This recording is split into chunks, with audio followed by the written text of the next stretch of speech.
As a woman in finance, Oh no.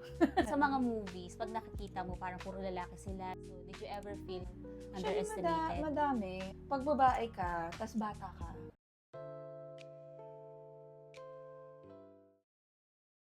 This is the first episode ng Fab Talk. So, we talk about finance, adulting, and business with successful people. And today, ang una nating guest ay si Althea. Ang career niya is corporate finance girly. Going to have a first set ng quick questions, and then deep talk, and then bonus questions. Yes! So in one word, how would you describe working in finance, corporate finance? In one word, challenging. Random questions yung 10 When it comes to investing, yes, Okay. mas confident ka bang mag-invest sa local or sa international? For now, local. Right. Ano ka ba? Team kape, tsaa, or team power nap? Kape. Okay, biggest childhood surprise na hindi tinuro sa school? Wow. Personal financing. Investment no-no for you right now? Siguro crypto. What's your go-to distress activity? Eating. So, what drains you more o mas nakakapagod? Overthinking or overworking? Overworking. So, what's your best parents' advice na sinunod mo? Sinunod. Yun yung question doon Oo nga parents' advice. Ano ba? Parang wala akong maisip. Next question. What do you have right now? A term or whole life or VUL? Term and VUL. Given a chance, 500,000 na salary per month, pero 24/7 on call like a CFO, or 150,000 a month na 8 hours to work lang. 150. So, yung parang pa-warm up lang yon. What attracted you to work in corporate finance? Actually, going back, ano kasi siya, nung pumipili ako ng course for college, wala akong gusto. Talaga? Madami akong ayaw. So, iniisip ko, ano yung gusto ko? Gusto ko ng pera. So, pumili ako ng business course. Na very broad, kasi nga sa mind ko, parang hindi kasi ako sure. So, kapag nag-commit ako, let's say, to a very specialized course, magkakaproblema ako. Which is actually not very common that time. Nung time kasi na yun, lahat nagsispecialize. Yes. Sila. Ako lang ata yung pumili ng medyo broad, kasi hindi ako sure. Sabi ko, parang magaling naman ako sa math, gusto ko ng pera, so may business course ako. So, money is the key. Money is the key. Tapos tinuloy-tuloy ko na, nag-masters din ako in finance. So, pinursu ko na siya in Nagustuhan mo na siya? Parang hindi ko siya passion, but it's something that I'm good at. And people are willing to pay me. Di ba, ilang years ka na pala? Sa ano? So, working, age review, siguro mga 13 years. 13 years. Pero yung finance talaga would be like 6.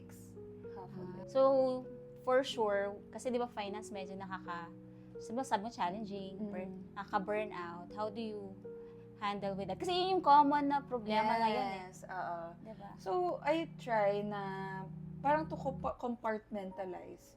Pag time ng work, talagang buong focus mo, lahat ng pagkatao mo, ifo-focus mo sa work. Pero parang I am conscious to say na I am not just my work. So, meron akong other parts of me na Talaga? kailangan nandun. Kasi kung puro work lang yung nasa isip ko and work doesn't work out, wala na. Parang saan na lang ako pupulutin. Parang ganun. Sa bagay. So, kailangan meron kang other facets of your life. Yeah, that's right. No? Kasi minsan, parang sobrang namang problema ka, habang natutulog ka, iniisip mo yung problema mo sa work. Tapos pagpasok mo, mag-work ka pa din.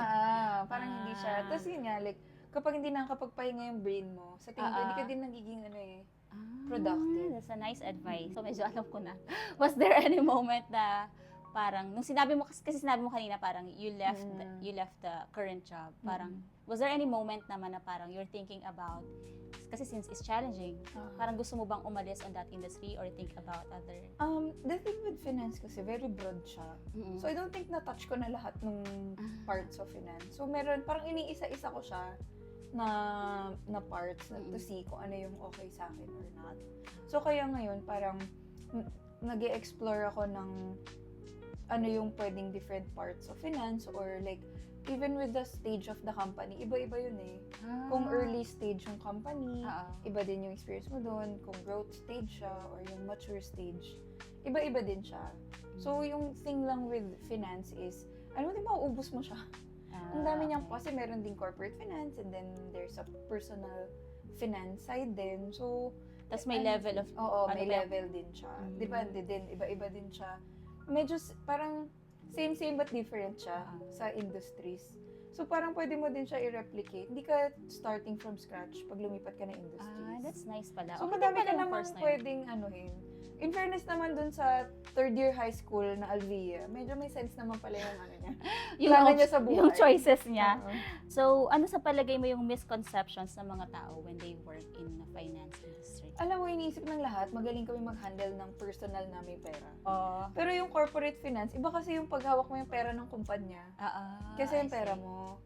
Tsaka nga lalo kung sobrang workaholic ka, wala ka nang panahon dun sa personal life mo. Parang gano'n. Magaling ka, magkaiba kasi siya eh. Parang pag hindi mo kasi siya pera, di ba? Parang iba yung approach mo. Din siya, like, kunyari kung ano yung strategy mo for the company, hindi din siya 1:1 ma-apply mo sa personal finances mo.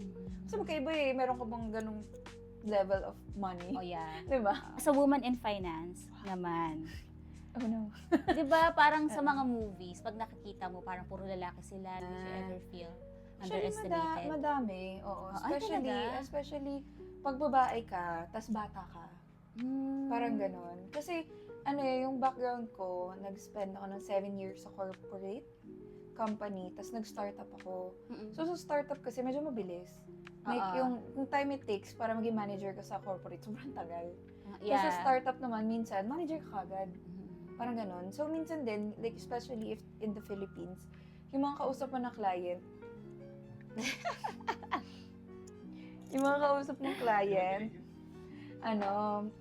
matanda. Like, for example, yung una ko kasing startup, fintech. So, minsan kausap namin mga bangko. So, parang yung mga iba kong kausap, parang kaedad na magulang ko. Talaga? So, minsan para kang hindi ka pinapansin. Yung mga old corporate style. Parang iisip ka tayo na assistant ako or what. Parang Oh, ganun. okay. Minsan may Sometimes mga they don't take you ganon. seriously, Oo, gano'n? kasi yung una kong job title, doon sa first startup ko, specialist. So, parang pinag-usapan namin ng manager ko, nung CFO na, what if gawin nating head? Kasi parang may May dating.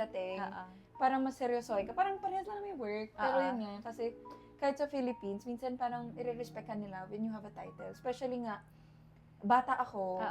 Tapos, wala pa akong 30 nun. Tapos, babae ka pa. Tapos, ewan ko yung register ng mukha kong bata. So kaya minsan parang hindi ka masyadong nire-respect.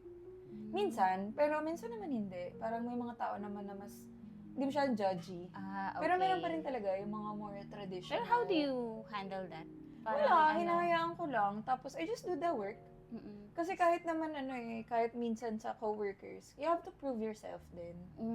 I see. Na parang, hindi naman porket babae ako or bata ako, hindi ako capable. Parang I let the work speak for itself. Yeah.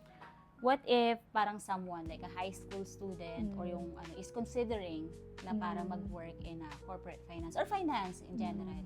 Ano sa palagay mo yung 3 qualities that helped you to, it doesn't have to be magaling sa math, ganyan.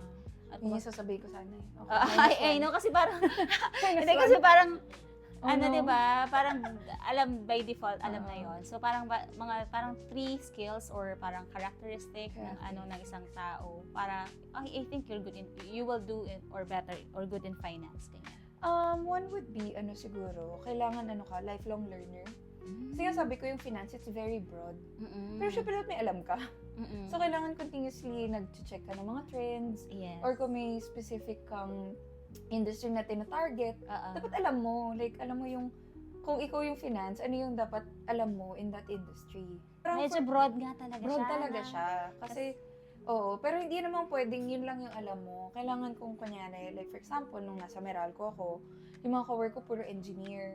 So, ako yung may alam on like mga CPI, mga pricing index, inflation, ganyan. Dapat ako yung may alam nun. Yes. Parang ibabagay mo lang siya. Tapos nung nandun naman ako sa fintech, iba naman yun.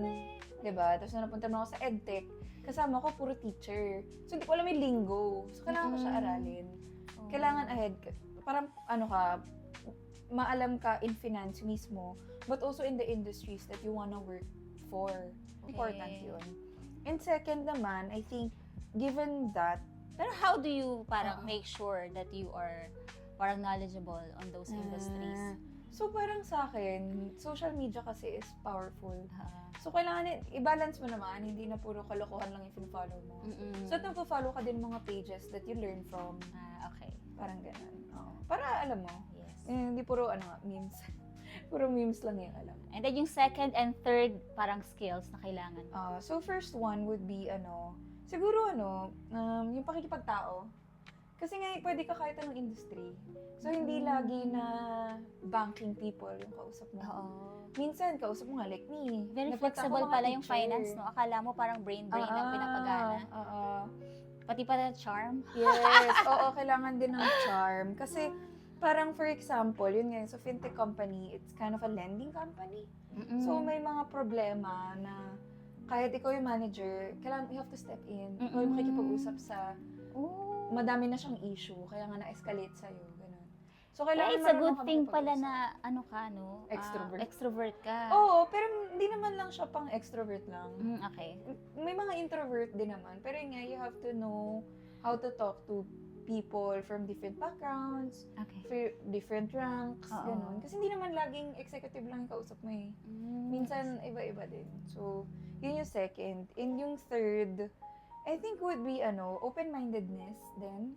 Kasi hindi mo alam hindi ko naman pinlan yung mga company na pinuntahan ko.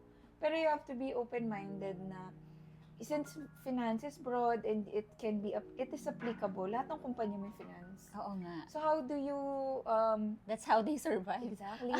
So, parang, ano yung finance for this company? What is finance for this industry? So, kailangan open-minded ka. Hindi pwedeng kung ano yung nag-work sa akin for my corporate job, yun yung dun sa startup. And then, within the startups, kung ano yung applicable sa akin sa finance industry, yun din yung sa education industry. Siyempre, hindi. Okay. Parang gano'n. I understand. Galing. Pero, di ba sinabi mo kanina you chose the finance world because pera. Is it true? It could be. Okay. With any industry, parang kailangan mo pa rin siya, kumbaga, diskartehan. And there's also luck in it. Kasi syempre parang kailangan lang sa opportunities, kung ano yun nandyan. Kung ano yung pwede sa'yo. Depende din. Kasi yun nga kung ano yung kaya mong tiisin, siguro. Okay. Parang kasi mayroong mga industry na lucrative, pero sobrang high stress. Yes. So, True. kung gusto mo naman mas balanced, meron ding companies and industries for that. So, depende sa goal mo kung ano yung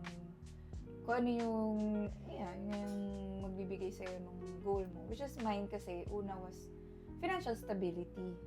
Yeah. Parang ganun. So, yun naman yung tinarget ko dun sa mga career moves ko. I see. Okay, thank you. But one last bonus question. Bonus round. Yes.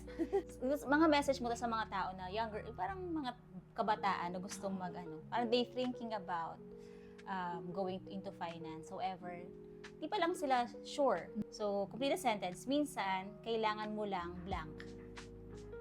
Kailangan mo lang. Parang natatakot kasi sila na mag-try ng finance, pero parang gusto nila. Siguro kailangan mo lang subukan.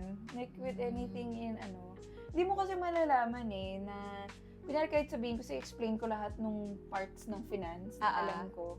Iba siya when you experience it. So, siguro kailangan mo lang subukan. Ayan. Okay. Ayan. Thank you so much, Alvia. It was a great interview. Thank you so much. Thank you for having me.